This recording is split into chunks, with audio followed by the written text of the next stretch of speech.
الله وبركاته.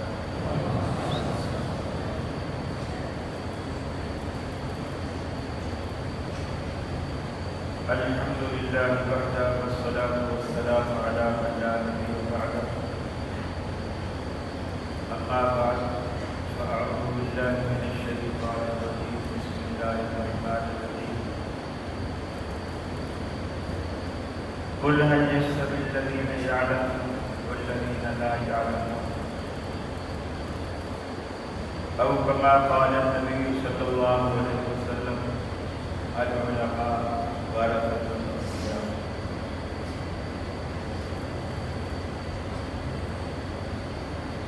معزز علماء کرام، ذی وقار محترم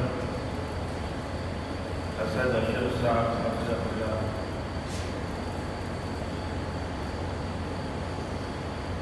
محترم بھائی افتخار بٹ صاحب حفظہ اللہ، جو آج جہاں میری حاضری کا باعث بنے ہیں. میں نے آج پہلی مرتبہ آپ کے ادارے اور مقرر مسجد کا وزٹ کیا. الحمدللہ دیکھ کر بہت خوشی ہوئی. آپ کا انتظام، احترام اور آپ کی ٹوپیاں بتا رہی ہیں کہ مسجد ساری طلباء سے کری ہوئی ہے، ورنہ تو اہل حدیث میں ٹوپی کا رواج ہی نہیں. اور اتنی بڑی تعداد میں نے الحمدللہ اہل حدیث میں پہلی مرتبہ دیکھی ایک ادارے میں، اور یہ بڑی خوشی کی بات ہے. اللہ جزائے خیر دے بانیان کو بھی جنہوں نے اس ادارے کی بنا ڈالی، اور جو لوگ اب بھی اس کی سرپرستی فرما رہے ہیں، اس کی آبیاری فرما رہے ہیں، اس سے معاملت کر رہے ہیں، جو تعلیم دے رہے ہیں، جو تعلیم دے رہے ہیں، اللہ رب العالمین سب کو جزائے خیر عطا فرمائے. اس وقت آپ ایک طالب علم کی حیثیت سے ہیں.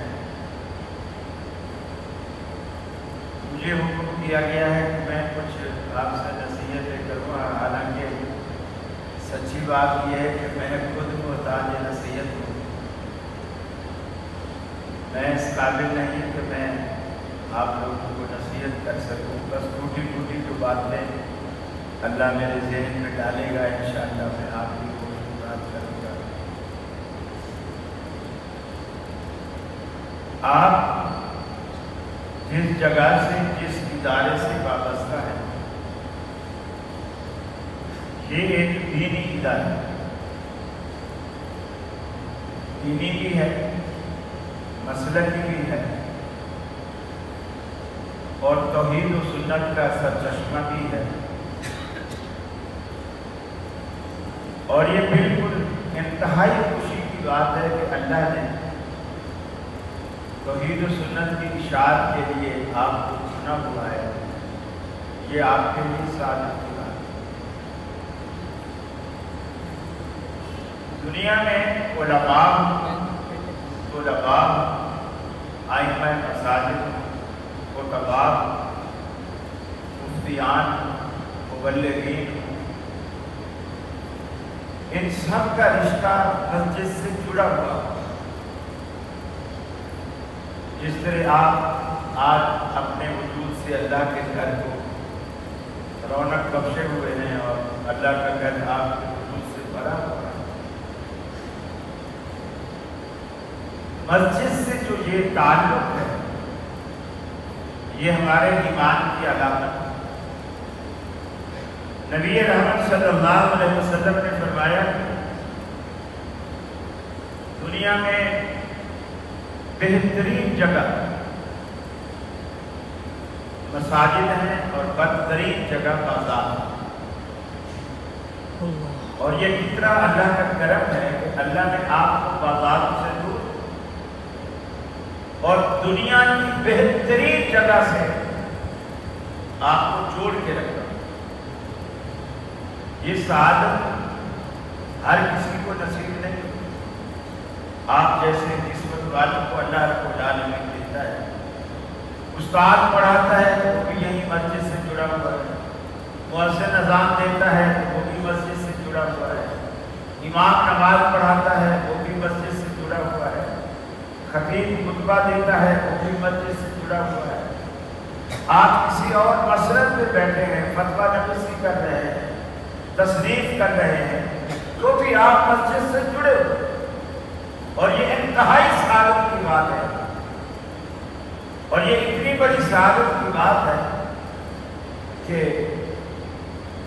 اللہ رب العالمین کے پیغمبر علیہ السلام نے فرمایا کہ العلماء ورثۃ الانبیاء، علماء جو ہیں یہ انبیاء کے وارث ہیں، اور انبیاء کا ورثہ یہی علم ہے، میراث یہی دین ہے جو آج اساتذہ آپ تک منتقل کر رہے ہیں۔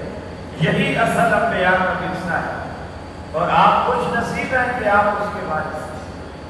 دنیا میں دیکھیے جس بھی کام میں اخلاص ہوگا اللہ اس میں برکت ڈالے۔ دنیا میں وجود میں آنے والا سب سے پہلا مدرسہ، سب سے پہلا اسکول، سب سے پہلا کالج، سب سے پہلی یونیورسٹی وہ صفت جو اللہ کے رسول صلی اللہ علیہ وسلم نے مسجد نبی کے ساتھ ٹینک بھی چھوٹا سا چبوترا تھا، انگلیوں پہ گنے جانے والے چند طلباء تھے، صحابہ کرام تھے، جن کے کھانے پینے کا بھی وہ انتظام نہیں تھا جو سہولتیں آج آپ کو میسر۔ مدارس میں باقاعدہ باورچی رکھے ہوئے ہیں، اور باورچی آپ کے لیے ناشتہ، دوپہر کا کھانا، رات کا کھانا، یہ سارے انتظام بڑی عزت اور وقار کے ساتھ ہو جاتے ہیں۔ اس زمانے میں وہ جو چند انگلیوں پہ گنے جانے والے لوگ تھے، ان کے لیے بھی باورچی کا کوئی انتظام نہیں۔ بعض لوگوں کے کھجوروں کے باغ تھے، وہ خوشہ توڑ کے لے آتے، خوشہ کچا ہوتا اور وہ مسجد نبی کے دروازے کے بیچ میں لٹکا دیتے، سامنے دھوپ پڑتی رہتی، وہ تھوڑے تھوڑے پکتے رہتے، آدھے پکے آدھے کچے، جسے آپ پنجابی میں ڈوکے کہتے ہیں، وہ توڑ توڑ کے صحابہ کرام اسے کھایا کرتے۔ آج کل تو دیکھیے اتنی عجیب اللہ تعالیٰ نے آپ کو آسانیاں دے دی ہیں کہ طلباء کے سامنے آپشنز ہوتے ہیں، کس مدرسے میں داخلہ لیں، ناشتے میں انڈا کہاں ملتا ہے، قورمہ کہاں ہوتا ہے، بریانی کہاں ملتی ہے، تو آپ اس آپشن کو دیکھ کر پھر آپ داخلہ لیتے ہیں۔ آپ صحابہ کرام کو دیکھیے کہ کس قدر تکالیف اٹھا کر، بھوکے اور پیاسے رہ کر، جب حضرت عمر فاروق رضی اللہ تعالیٰ عنہ کے دور میں حضرت ابو ہریرہ رضی اللہ تعالیٰ عنہ کو لباس فاخرہ پہنایا گیا، خزانچی بنایا گیا، گورنر بنایا گیا، بے روز زاروں قطار رونے لگے۔ لوگوں نے پوچھا یہ تو خوشی کی بات ہے، آپ رو رہے ہیں؟ کہ مجھے میرا جالی ماضی جو ہے وہ یاد آ رہا ہے، ایک وقت تھا میں بھوک کی وجہ سے نڈھال ہو کے پڑا رہتا تھا، اور لوگ سمجھتے تھے ابو ہریرہ پاگل ہو گیا، حالانکہ میں پاگل نہیں ہوتا تھا، میں بھوک سے نڈھال ہوتا تھا۔ اور آج اللہ تعالیٰ نے یہ منصب دیا ہے، یقیناً مستقبل آپ کا منتظر ہے، اس کے لیے آپ ابھی سے اپنے آپ کو ذہنی طور پر ہر اعتبار سے آپ تیار کریں گے، کہ جب آپ منبر پر کھڑے ہوتے ہیں، ہم اتنی ساری مسجد میں اتنے سارے لوگوں کو نہیں دیکھ رہے ہوتے، لیکن اتنے سارے لوگ منبر پر اس ایک خطیب کو دیکھ رہے ہوتے۔ آپ کی نظر میں لوگ نہیں ہوتے، لیکن آپ لوگوں کی نظر میں ہوتے ہیں، آپ ٹارگٹ ہوتے ہیں۔ آپ ابھی سے آپ ایسا کردار بنائیں گے کہ جب آپ منبر پہ کھڑے ہو تو آپ رسول اللہ صلی اللہ علیہ وسلم کی طرح دنیا سے کہہ سکیں کہ میں نے تمہارے اندر 40 سال گزارے ہیں، میری زندگی کے کسی صفحے پر، کسی سطر پر انگلی رکھ کے بتاؤ کہ تمہیں کوئی عیب نظر آتا ہے؟ حالانکہ وہ ماننے والے بھی نہیں تھے. سب نے کہا کہ ہم نے آپ کو جب بھی آزمایا ہمیشہ سچا پایا، آپ کو سچے. کیا ہم ایسا کر سکتے ہیں کہ آج اس مدرسے میں ہم 10 سال پڑھے، 8 سال پڑھے، 9 سال پڑھے، پھر ممبر پر کھڑے ہو کے ہم اپنے محلے میں مجمع سے کہیں گے آپ بتاؤ کہ میرے اندر کیا ہے؟